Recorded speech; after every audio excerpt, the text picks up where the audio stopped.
صلی علی رسولہ الکریم اما بعد بسم اللہ الرحمن الرحیم اللہم صلی علی محمد وعلی آل محمد وبارک وسلم رب اشرح لی صدری ویسر لی امری واحلل عقدۃ من لسانی یفقہوا قولی واجعل لی وزیرا من اہلی آمین یا رب العالمین۔ ناظرین کرام السلام علیکم ورحمۃ اللہ وبرکاتہ۔ ہمارا ایک طویل پروگرام ہے دورہ ترجمہ قرآن کا، قرآن حکیم سے تعلق قائم کرنا، قرآن حکیم کو سمجھنا، قرآن حکیم سے استفادہ، یہ اس پروگرام کی خاص بات ہے۔ قرآن حکیم کا مکمل ترجمہ مختصر تشریح کے ساتھ ہم آپ کی خدمت میں پیش کر رہے ہیں۔ سورۃ البقرہ کا مطالعہ جاری ہے اور آج کا مطالعہ ہم شروع کر رہے ہیں سورۃ البقرہ کی آیت نمبر 237 to 37 سے انشاءاللہ تعالی۔ سورۃ البقرہ کی 4 رکوعوں کا ذکر پچھلی نشست میں ہوا تھا، رکوع نمبر 28 سے لے کر رکوع نمبر 31 تک۔ ہم نے رکوع نمبر 31 کا آغاز کر لیا تھا پچھلی نشست میں، اور ذکر آ رہا ہے خاندانی زندگی کے بارے میں، نکاح کے حوالے سے گفتگو آئی، طلاق کے حوالے سے گفتگو آئی، عدت کے بارے میں گفتگو آئی، مطلقہ یعنی طلاق یافتہ عورت کی عدت، بیوہ کی عدت، رضاعت کا معاملہ، بچے کی پروٹیکشن، گھر کے معاملات کو درست رکھو، پوائنٹ آف نو ریٹرن آ ہی جائے تو پھر اس کے لیے کیا رہنمائی ہے، یہ بہت ساری ہدایات ہمیں عطا کی جا رہی ہیں۔ پچھلی آیت جس کی ہم نے تکمیل کی تھی اس میں تذکرہ یہ آیا تھا کہ اگر تم نے کسی خاتون ایک شوہر نے بیوی کو طلاق دے دی ہے اور رخصتی کا معاملہ نہیں ہوا اور کوئی مہر بھی مقرر نہیں کیا گیا تھا تو کچھ دے دینا چاہیے، کوئی تحفے کے طور پر جوڑا وغیرہ۔ کتنی عجیب بات ہے نا، اللہ اکبر، طلاق کا معاملہ کتنا ناخوشگوار، اور اللہ تعالیٰ فرماتا ہے کہ خوش اسلوبی سے معاملے کو پائے تکمیل تک پہنچاؤ۔ یہ نقطہ گزشتہ نشست میں تھا، آخری آیت میں سورہ بقرہ کی آیت نمبر 236۔ اب اسی تسلسل میں اگلی آیت ہے سورۃ البقرہ آیت نمبر 237 to 37۔ اعوذ باللہ من الشیطان الرجیم، بسم اللہ الرحمن الرحیم۔ وَإِن طَلَّقْتُمُوهُنَّ مِن قَبْلِ أَن تَمَسُّوهُنَّ، اور اگر تم انہیں طلاق دو اس سے پہلے کہ تم نے انہیں چھوا ہو، وَقَدْ فَرَضْتُمْ لَهُنَّ فَرِيضَةً، اور تم ان کے لیے مہر مقرر کر چکے ہو، فَنِصْفُ مَا فَرَضْتُمْ إِلَّا أَن يَعْفُونَ أَوْ يَعْفُوَ الَّذِي بِيَدِهِ عُقْدَةُ النِّكَاحِ، تو اس کا نصف دے دو جو تم نے مقرر کیا، سوائے اس کے کہ وہ معاف کر دیں، یعنی شوہر، یا وہ معاف کر دے کہ یعنی معاف کر دیں وہ خواتین، یا وہ معاف کر دے جس کے ہاتھ میں نکاح کی گرہ ہے۔ 2-3 باتیں ہیں، اگر تم نے طلاق دے دی اور رخصتی کا معاملہ نہیں ہوا، ہاتھ نہ لگایا تھا لیکن مہر مقرر تھا تو آدھا مہر دینا ہوگا۔ اور لفظ کیا آ رہا ہے؟ فریدتاً، جو تم نے فرض کیا تھا۔ ہمارے معاشرے میں مہر کے معاملے کو بڑا ہلکا لیا جاتا ہے، اللہ اکبر، اللہ تعالیٰ اس کا حکم دیتا ہے، یہ شوہر کے ذمہ ایک فرض اور قرض رہتا ہے۔ تو اگر تم نے طلاق دے دی اور ہاتھ نہ لگایا تھا، چھوا نہیں تھا، رخصتی نہیں ہوئی تھی اور مہر مقرر تھا تو آدھا دینا ہوگا۔ اگلی عام شکل کیا ہوتی ہے کہ نکاح بھی ہوا اور کوئی فار اینی ریزن طلاق کا معاملہ آ گیا تو اور ہاتھ بھی لگا لیا تھا تو پورا مہر عطا دینا ہوگا۔ اور اگر کبھی ایسی صورتحال آ جائے فار اینی ریزن، مسئلے کے حد تک معلوم نہیں تھا یا یوں کہیے کہ مہر مقرر نہیں تھا، صحیح طرح الفاظ ہوں گے، تو مہر مثل ادا کرنا ہوگا۔ مہر مثل کا مطلب ہوتا ہے وہ جو خاتون جو کہ بیوی ہے اس کے خاندان کی عورتوں کا عام طور پر مہر کیا ہوتا ہے۔ یہ 4 صورتیں اس مقام پر اہل علم نے اس تعلق سے بیان فرمائی۔ یہاں پر ارشاد ہوا کہ آدھا فَنِصْفُ مَا فَرَضْتُمْ، تو اس کا نصف دے دو جو تم نے مقرر کیا۔ یہ کس صورت میں ہے کہ جب رخصتی کا معاملہ نہ ہوا ہو اور طلاق دے دی، مہر مقرر تھا، آدھا دینا ہوگا۔ إِلَّا أَن يَعْفُونَ، الا کہ وہ خواتین خود ہی معاف کر دیں، نہ لینا چاہیں تو ان کے پاس آپشن ہے، ان کا حق ہے، وہ اپنے حق کو چھوڑ سکتی ہیں۔ او یعفو الذی بیدی عقدۃ النکاح، یہ وہ معاف کر دے جس کے ہاتھ میں نکاح کی گرہ ہے۔ ایک مراد اس سے لی گئی ہے شوہر معاف کر دے۔ کیا مطلب ہے شوہر معاف کر دے؟ شوہر پورا ہی دے دے۔ اللہ اکبر، جی توجہ سے سنیے گا، شوہر معاف کر دے کا مطلب ہے آدھا نہیں پورا دے دے۔ آپ اندازہ کریں یہ طلاق جیسے ناخوشگوار حالات کے حوالے سے یہ خوبصورت تعلیمات ہمارا دین عطا فرما رہا ہے تو انڈر نارمل سرکمسٹانسز ہمارے دین کی تعلیمات کتنی عمدہ ہوں گی اندازہ کیا جا سکتا ہے۔ ان اللہ بما تعملون بصیر، بے شک جو کچھ تم کرتے ہو اللہ تعالیٰ خوب دیکھنے والا ہے۔ اور اللہ کے دیکھنے کا مطلب اللہ تعالیٰ تمہارے گھریلو معاملات کے بارے میں بھی کل تم سے آخرت میں سوال کرے گا۔ جتنا خوف خدا دل میں ہوگا، آخرت کی جواب دہی کا احساس و یقین ہوگا، اتنا ہمارے گھرانے بہتر ہوتے چلے جائیں گے۔ آگے نماز کا ذکر آ رہا ہے۔ ہوتا کیا ہے، گھر گھر ہنسی کے معاملات میں، دیگر امور میں آدمی مبتلا ہو کر نماز کو بھول جاتا ہے، تو نماز کا ذکر بھی آ رہا ہے۔ پھر نماز کیا ہے، ہر چند گھنٹوں بعد ہمیں زندگی کے جھمیلوں سے نکال کر اللہ تعالیٰ کے سامنے کھڑا کر دیتی ہے، آخرت کی یاد دہانی کرا دیتی ہے، بندگی کی یاد دہانی کرا دیتی ہے۔ مالک یوم الدین، ایاک نعبد و ایاک نستعین۔ تو جتنا اللہ کے ساتھ تعلق مضبوط ہوگا، یہ گھر گھر ہنسی کے معاملات بھی بہتر ہوتے چلے جائیں گے۔ اور دوسرا پہلو کیا ہے، ان گھریلو معاملات کے اندر بہرحال تمہیں حقوق و فرائض کا لحاظ رکھنا ہے، مگر کئی گھر والوں کی دنیا بنانے کے چکر میں کہ آخرت کو برباد نہ کر لینا، اللہ کی طرف بھی توجہ رہے۔ یہ ہے جو توازن ہمارا دین ہمیں عطا فرماتا ہے۔ حافظوا علی الصلوات والصلاۃ الوسطی، تم نمازوں کی حفاظت کرو، خصوصاً درمیانی نماز کی۔ نمازوں کی حفاظت کیا ہے؟ وقت پر ادا کرنا۔ یہ نہیں کہ صرف رمضان شریف میں ادا کرنا اس کے بعد چھٹی نہیں ہے۔ ہاں، بالغ ہو جانے کے بعد نماز تو فرض ہو جاتی ہے، پوری زندگی ہم پر نماز ادا کرنا فرض ہے۔ تو ایک ہے زندگی بھر نماز ادا کرنا، تمام نمازوں کو ادا کرنا، پانچوں نمازوں کو وقت پر ادا کرنا، مرد ہیں تو باجماعت ادا کرنے کا اہتمام کرنا اور آداب کے ساتھ نماز کا اہتمام کرنا، یہ ہے نمازوں کی حفاظت۔ خاص طور پر فرمایا والصلاۃ الوسطی، اور درمیانی نماز کی۔ اس سے ایک مراد عصر کی نماز بھی لی گئی ہے بعض روایات کی روشنی میں، ایک مراد فجر کی نماز بھی لی گئی ہے۔ اگر مغرب سے رات کا معاملہ شروع ہوتا ہے تو فجر درمیان میں آتی ہے، اور فجر سے شروع کرے تو عصر درمیان میں آتی ہے۔ تو اس صبح کی نماز، شام کی نماز اپنے مقام پر بڑی اہم، اور ایک اور اہم نقطہ کہ منافقین پر فجر اور عصر کی نمازیں، فجر اور عشاء کی نمازیں معاف کیجیے گا، بڑی بھاری ہوتی تھیں۔ اور عصر کے بارے میں ذکر آتی تو منافق کا معاملہ ہے، بیٹھا رہتا ہے، سورج کو دیکھتا رہتا ہے، اور جب سورج غروب ہوتا ہے تو بھاگتا ہوا آتا ہے اور 4 رکعت ادا کرتا ہے جلدی جلدی۔ تو یہ سستی کاہلی نہ ہو، تو فجر کی بھی مراد لی گئی ہے اور عصر کی مراد بھی لی گئی ہے۔ اور وسطی، اوسط، بہترین کو بھی کہتے، تو بہترین نماز کی حفاظت کرو، نماز کو پوری توجہ کے ساتھ اور آداب کے ساتھ ادا کرو۔ اللہ مجھے اور آپ کو توفیق عطا فرمائے۔ حدیث شریف میں آتا ہے، نبی اکرم صلی اللہ علیہ وآلہ وسلم نے ارشاد فرمایا، جب بھی نماز ادا کرو ایسے ادا کرو گویا تمہاری زندگی کی آخری نماز ہو، توجہ بڑھ جائے گی انشاءاللہ۔ ایک اور اہم ہدایت، وقوموا للہ قانتین، اور اللہ تعالیٰ کے لیے فرما بردار بن کر کھڑے رہو۔ ایک کھڑا ہونا ہوتا ہے نماز میں، اور ایک کھڑا ہونا ہے پوری زندگی میں اللہ تعالیٰ کی اطاعت کرنا، اور ایک کھڑا ہونا ہوتا ہے اللہ کے دین کی سربلندی کے لیے۔ اقیموا الدین ولا تتفرقوا فیہ، سورۃ الشورى آیت نمبر 13۔ دین کو قائم کرنے کی جد و جہد کرو، اس کے لیے کھڑے ہو جاؤ، اور اس بارے میں کسی تفرقے میں مبتلا نہ ہو جاؤ۔ تو انفرادی سطح پر اللہ کی اطاعت میں لگے رہنا، اجتماعی سطح پر اللہ کے احکام کے نفاذ کی جد و جہد کرنا۔ اس کے بعد کبھی ایسے حالات ہوتے ہیں، مثلا دشمن کا خوف ہو، جنگی حالات ہوں، تو اس موقع پر نماز ادا کرنے کی شکل کیا ہوگی بتایا جا رہا ہے۔ فَإِنْ خِفْتُمْ فَرِجَالًا أَوْ رُكْبَانًا، پھر اگر تمہیں ڈر ہو تو پیادہ یعنی پیدل ہی پیدل یا سوار ہو کر جس صورت میں من پڑے نماز ادا کرو۔ اگر جنگی حالات ہیں، دشمن کا کوئی خوف ہے، جس طرح بن پڑے آدمی مختصر کر کے، لیکن نماز ادا ضرور کرنی ہے۔ فَإِذَا أَمِنْتُمْ فَاذْكُرُوا اللَّهَ كَمَا عَلَّمَكُمْ مَا لَمْ تَكُونُوا تَعْلَمُونَ، پھر جب تم امن پاؤ تو اللہ تعالیٰ کا ذکر کرو جیسے کہ اس نے تمہیں سکھایا جو تم نہیں جانتے تھے۔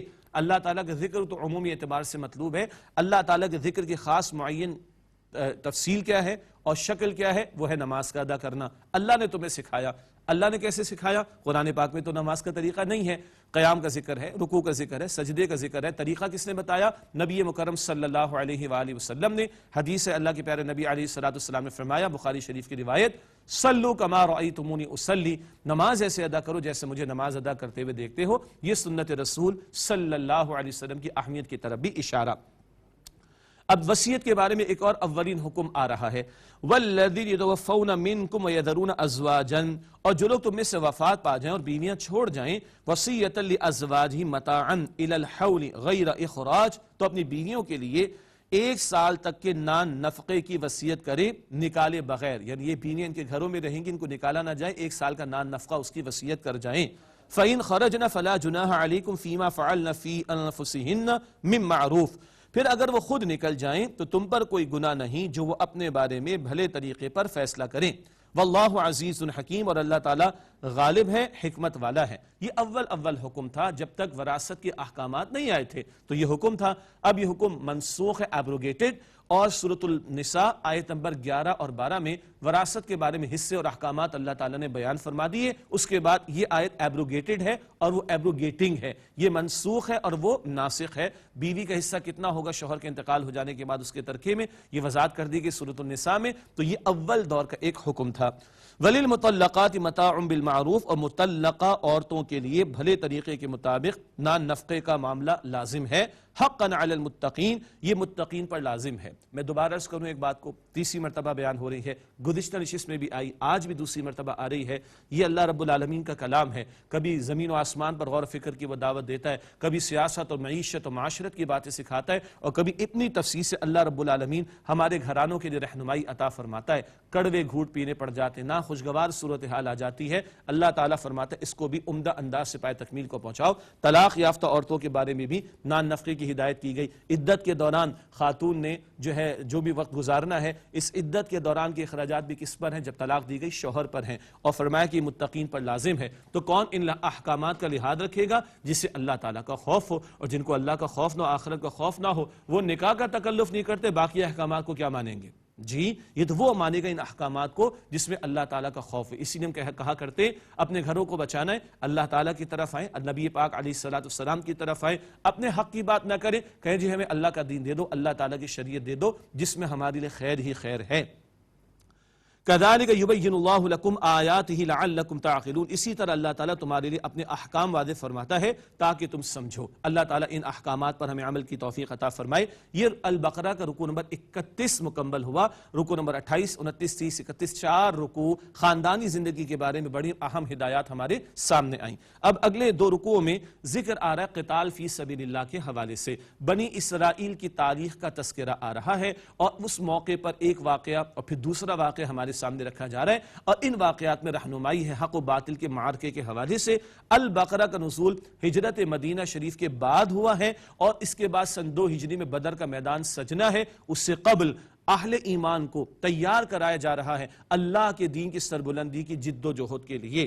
پہلا واقعہ بنی اسرائیل کی تاریخ سے ارشاد ہوا، الم تر الی الذین خرجوا من دیارہم، کیا آپ نے لوگوں کو نہیں دیکھا جو اپنے گھروں سے نکلے تھے موت کے ڈر سے، وہم الوف، اور وہ ہزاروں کی تعداد میں تھے، حذر الموت، نکلے تھے موت کے ڈر سے۔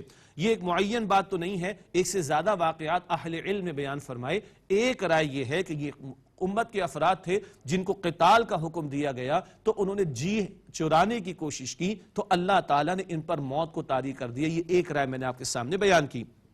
فقال لهم اللہ موتوا، تو اللہ سبحانہ وتعالیٰ نے ان سے کہا کہ تم مر جاؤ، مر گئے۔ ثم احیاہم، پھر اللہ تعالیٰ نے ان کو زندگی عطا کی۔ اس البقرہ میں ہم دیکھ رہے ہیں گائے والا قصہ بھی ہمارے سامنے آیا، 70 افراد والا واقعہ بھی ہمارے سامنے آیا، ایک اور واقعہ تھوڑی دیر کے بعد ہم اور پڑھیں گے انشاءاللہ تعالی، اور یہ واقعہ بھی آ رہا ہے۔ یہ ہزاروں کی تعداد میں تھے، اللہ نے ان کو موت دی، اور دوبارہ اللہ تعالیٰ نے زندگی عطا فرمائی۔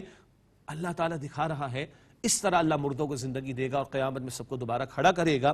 ثم احیاہم، پھر اللہ سبحانہ وتعالی نے ان کو زندہ کیا۔ ان اللہ لذو فضل علی الناس، بے شک اللہ تعالیٰ لوگوں پر فضل فرمانے والا ہے۔ ولکن اکثر الناس لا یشکرون، لیکن اکثر لوگ شکر ادا نہیں کرتے۔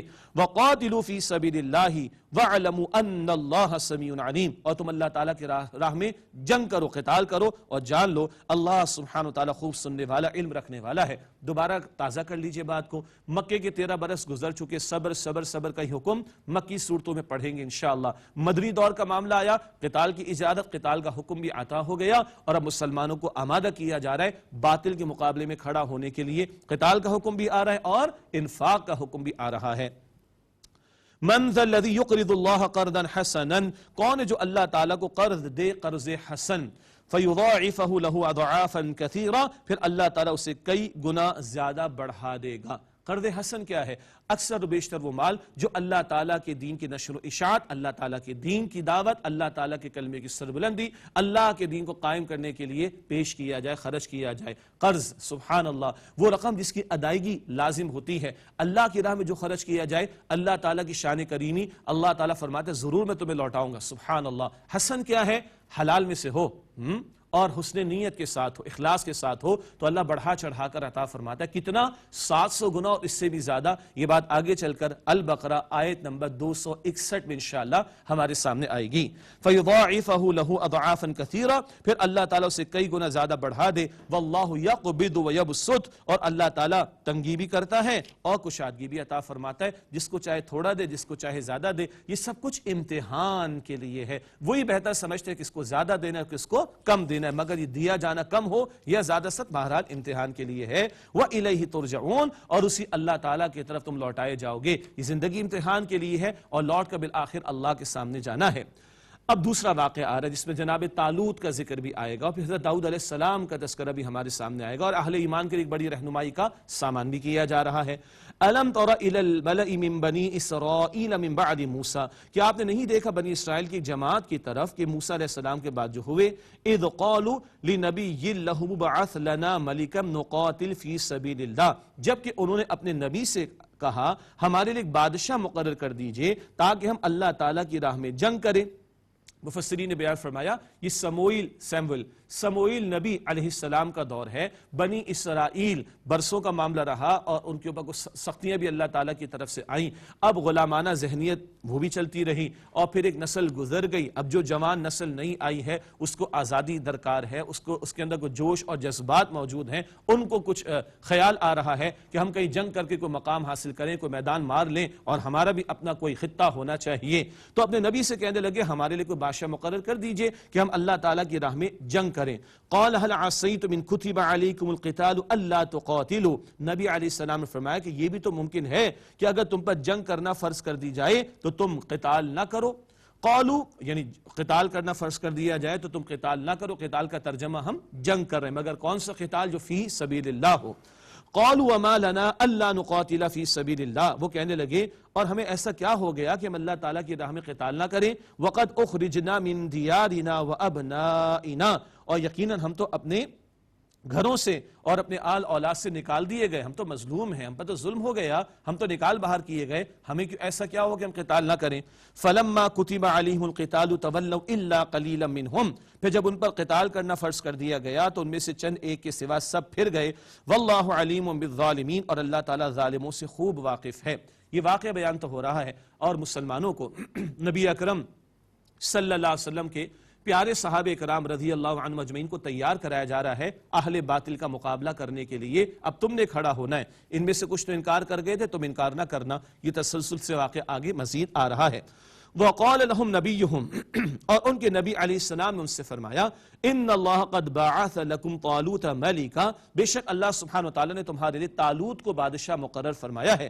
قالوا انا يكون له الملك علينا، ان لوگوں نے کہا اس کے لیے ہم پر بادشاہت کیسے ہو سکتی ہے، ونحن احق بالملك منه، اور ہم اس سے زیادہ بادشاہت کے حقدار ہیں، ولم يؤت الساعة من المال، اور اس کو تو مال میں سے وسعت بھی نہیں دی گئی۔ یہ دنیا پرستوں کا معیار ہے، یہ دنیا پرستوں کا کرائٹیریا ہے، وہ گاڑیوں کی بنیاد پر، جائیدادوں کی بنیاد پر، گیٹ اپ کی بنیاد پر، پیسے کی بنیاد پر لوگوں کو پرکھتے ہیں، گاڑیاں ہیں، جائیدادیں ہیں، بینک بیلنس ہے تو اچھا ہوگا، چاہے کتنا بڑا ڈاکو اور چور اور چکا بدماش اور حرام کمانے والا کیوں نہ ہو، تو دنیا پرستوں کا تو یہ مال ہوتا ہے۔ اب جناب طالوت کا معاملہ آگے قرآن ذکر فرما رہا ہے، لیکن ان کا معاملہ کیا بنا، اس کے پاس تو مال دولت نہیں ہے، اس کو کیوں بادشاہت ہم پر دی جا رہی ہے۔ قال، جناب نبی علیہ السلام نے فرمایا ان اللہ اصطفاہ علیکم وزادہ بسطۃ فی العلم والجسم، بے شک اللہ سبحانہ وتعالی نے اسے تم پر چن لیا ہے اور اسے زیادہ وسعت عطا فرمائی ہے علم اور جسم میں۔ سبحان اللہ، علم پہلے بیان ہوا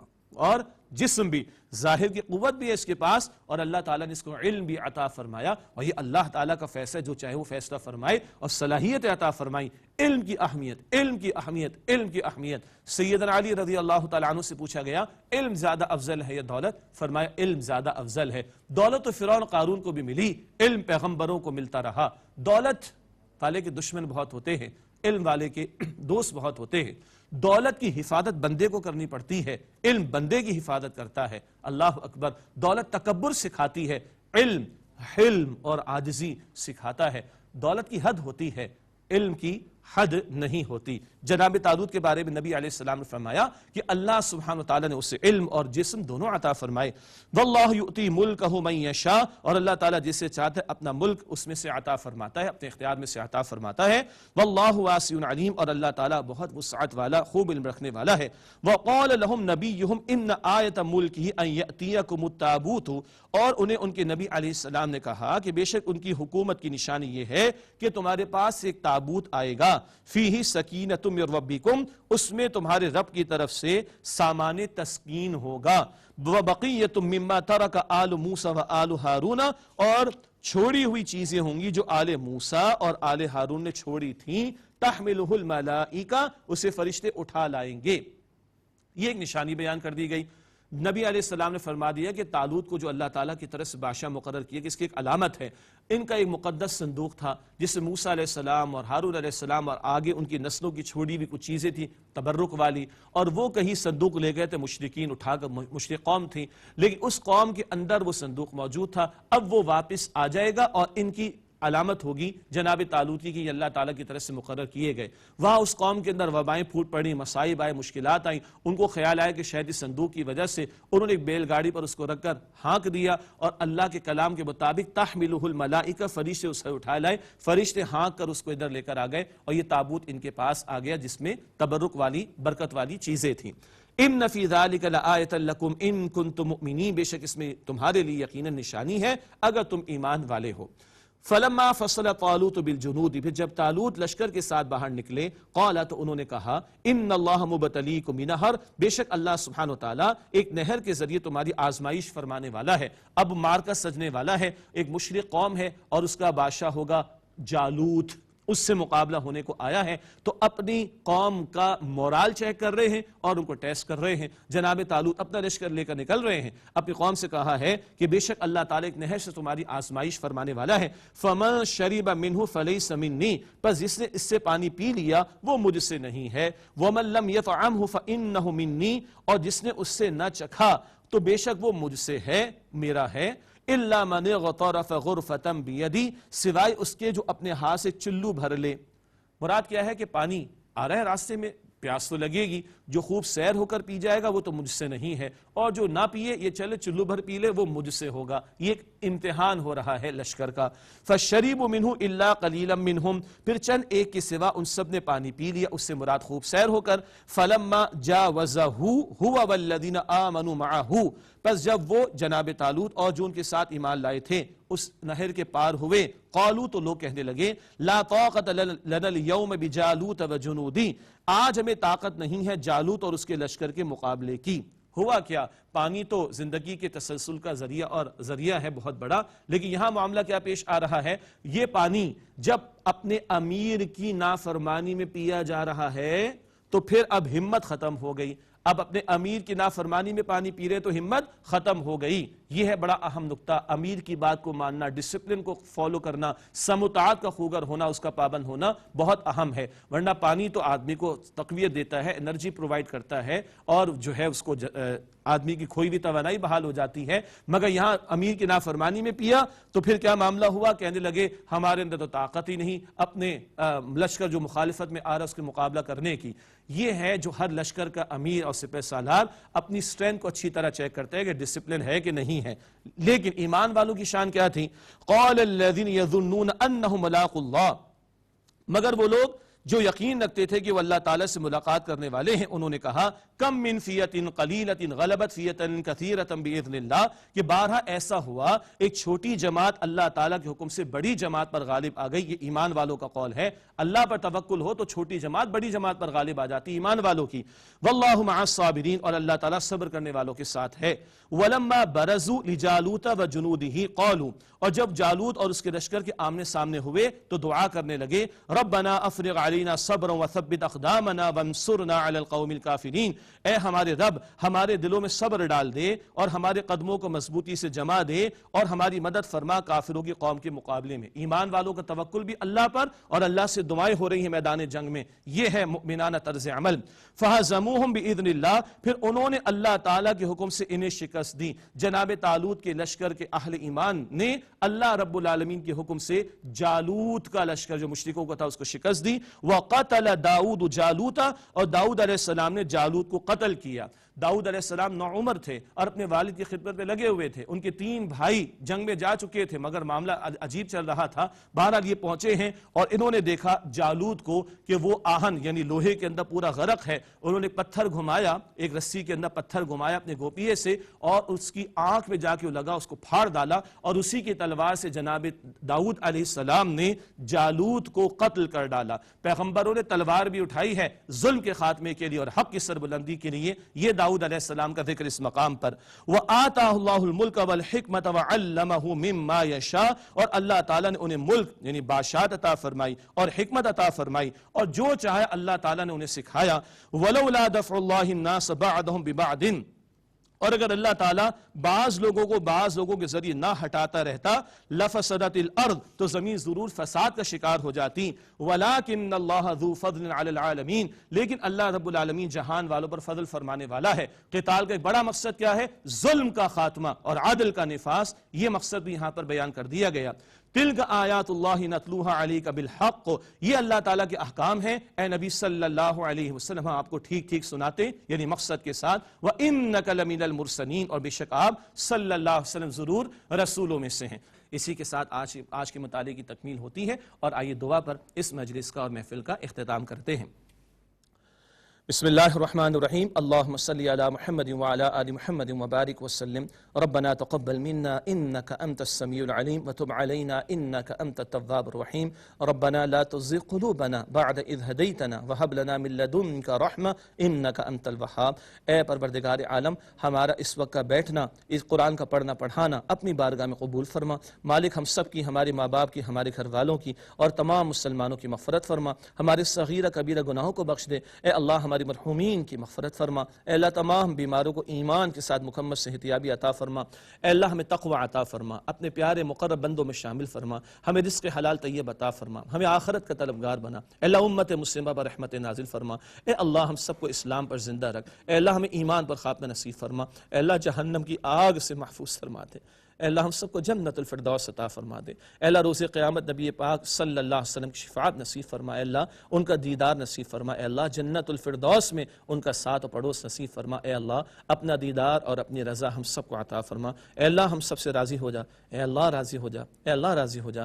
وصلی اللہ علی النبی الکریم وعلی آلہ واصحابہ اجمعین. آمین برحمتک یا ارحم الراحمین. ناظرین، اگر آپ ایسی ہی مزید ویڈیوز دیکھنا چاہتے ہیں تو ہمارا ARYQ-TV کا چینل سبسکرائب کیجئے اور بیل آئیکن کا بٹن دبانا نہ بھولیے تاکہ آپ سے کوئی پسندیدہ پروگرام مس نہ ہو جائے.